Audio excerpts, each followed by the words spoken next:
मित्रों, आज के वीडियो में आपको दो महत्वपूर्ण ज्ञान प्राप्त होगा। पहला ज्ञान है भगवान महात्मा बुद्ध के अनमोल विचार।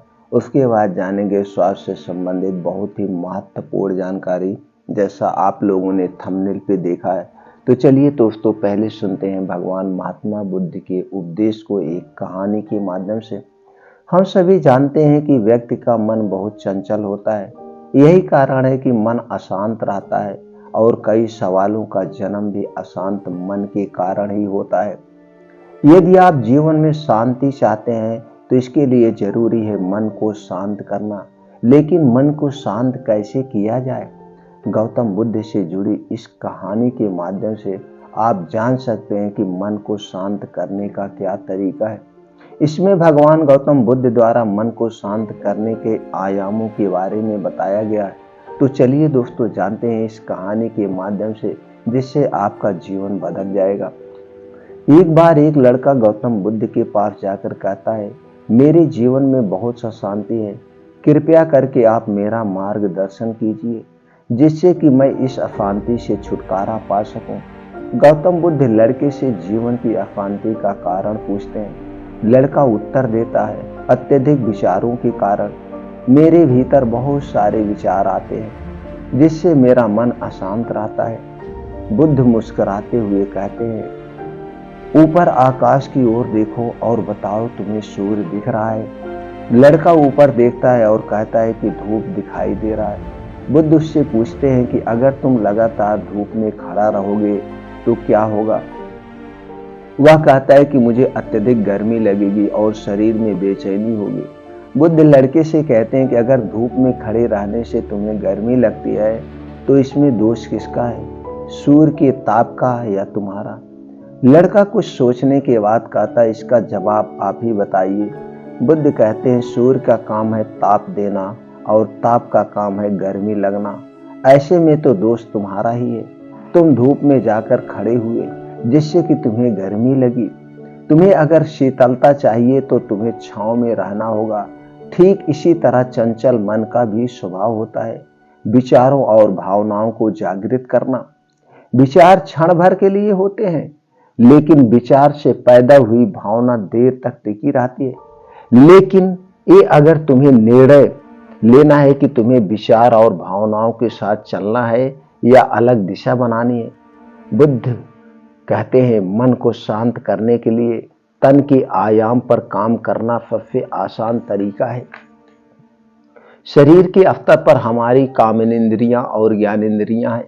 कामेंद्रियां कर्म और ज्ञानेंद्रियां ज्ञान से जुड़ी होती हैं। इससे हम अपनी संवेदनशीलता को बढ़ा सकते हैं।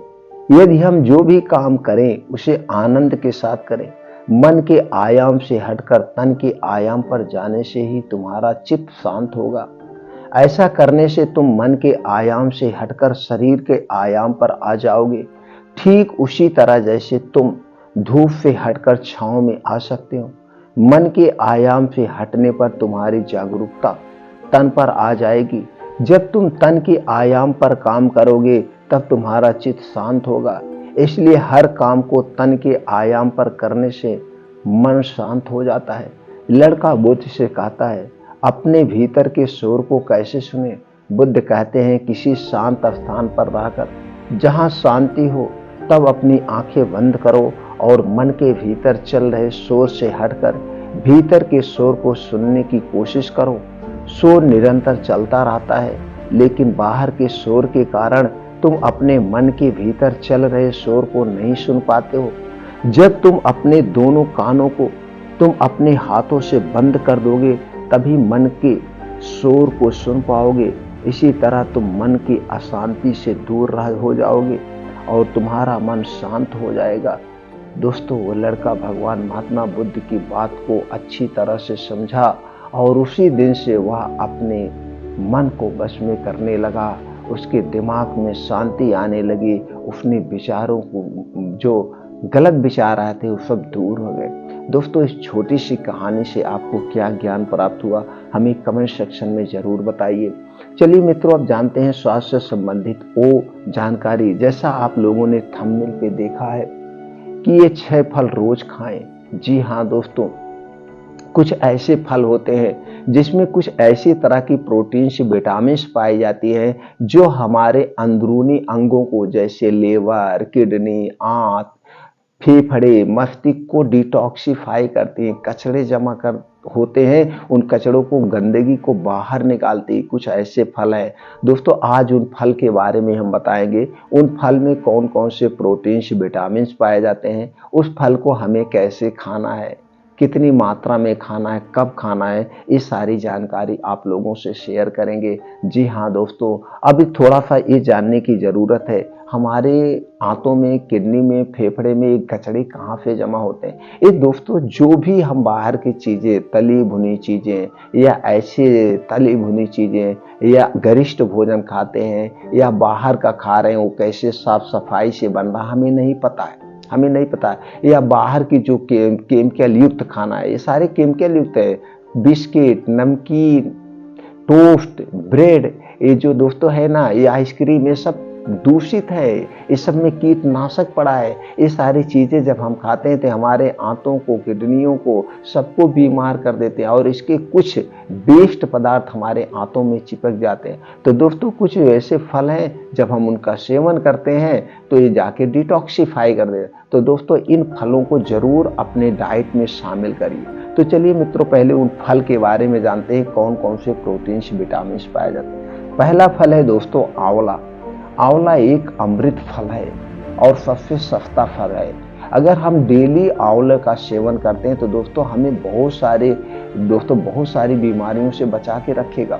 तो चलिए पहले जानते हैं आंवला में कौन कौन से तत्व पाया जाता है, फिर सब फलों का हम जानेंगे कितनी मात्रा में कब सेवन करना है। तो दोस्तों आंवला में पाए जाने वाला तत्व है fibre, folate, antioxidant, phosphorus, iron, carb, omega 3 fatty acid, vitamin C, magnesium, calcium, flavonoid, carotene जैसे तत्व पाए जाते हैं। दूसरी चीज है दोस्तों, दूसरा फल है वो है सेब। सेब में पाया जाता है antioxidant, vitamin C, vitamin A, vitamin E, vitamin बी6, sugar, carbohydrate, fibre, potassium, phosphorus, calorie, protein जैसे तत्व पाए जाते हैं। अगला फल है दोस्तों वो है अंगूर। अंगूर में vitamin C, vitamin A, vitamin B6, vitamin B12, folate, potassium, iron, phosphorus, magnesium, selenium, calorie, fibre, carbohydrate जैसे तत्व पाए जाते हैं। अगला फल है दोस्तों वह है नींबू। नींबू में विटामिन सी प्रचुर मात्रा में पाया जाता है, vitamin B, vitamin A, potassium, iron, sodium, magnesium, तांबा, फास्फोरस, क्लोरीन, प्रोटीन, वसा, फ्लेवोनाइड्स जैसे तत्व पाए जाते हैं। अगली चीज है दोस्तों है पपीता। पपीता में पाया जाता है अल्कालाइड जैसे कोलिन और निकोटीन, फ्लेवोनाइड, टैनिन और फैपोनिन, पैपैन और काइपोपैपैन जैसे प्रोप्रीबायोटिक एंजाइम पाया जाता है। प्रोटीन, फाइबर, एंटीऑक्सीडेंट जैसे तत्व पाए जाते हैं। ये दोस्तों 6 फल है जो कि ये सारे प्रोटीन्स, विटामिन्स पाए जाते हैं। दोस्तों जितने भी खट्टे फल होते हैं, खट्टे पदार्थ होते हैं, वो सारे खट्टे फल में दोस्तों ऐसे ऐसे प्रोटीन्स, विटामिन्स हैं जो हमारे आंतों को डिटॉक्सिफाई करते हैं। जैसे कि आपने सब फल के बारे में जान गए। दोस्तों अभी हम जानते हैं हमें कितनी मात्रा में कब लेना है। दोस्तों जैसे आंवला है, आपको 3 से 4 आंवला ऐसे रोज आप खा सकते हैं दिन में। दोस्तों जैसे जानते हैं आंवला ये जुलाई अगस्त में आना शुरू हो जाता है और जनवरी तक रहता है, दिसंबर जनवरी तक हमें ये आंवला मिलता है। अब तो कुछ आंवला के पेड़ ऐसे आ गए दोस्तों जो 12 महीने फल देते हैं, 12 महीने फल देते हैं। तो दोस्तों इस आंवले को अगर फल नहीं है तो इसका आपको आंवले का मार्केट में जूस मिल जाएगा, लेकिन सबसे अच्छा है नेचुरल तरीके से।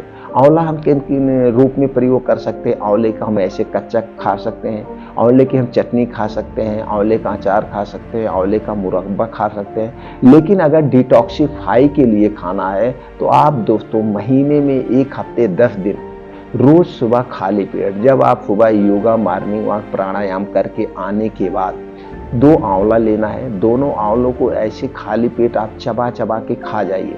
जब आप चबा चबा के खाते हैं तो दोस्तों इससे आपके मुंह में जो लार या सलाइवा आती है वो खाने के साथ पेट में जाती है, ये भी डिटॉक्सिफाई करने का काम करता है। तो अगर आपको दांत नहीं है या आप ऐसे नहीं खा पा रहे हैं, कुछ लोगों को खट्टा लगता है, तो दोस्तों इसका जूस आप निकाल लीजिए। जूस निकालना बहुत आसान है। इस आंवले को अंदर से बिया निकाल करके मिक्सर में डालिए, जूस निकाल लीजिए। तो आपको जूस कितना लेना है? आपको जूस लेना है 10 से 20 ml।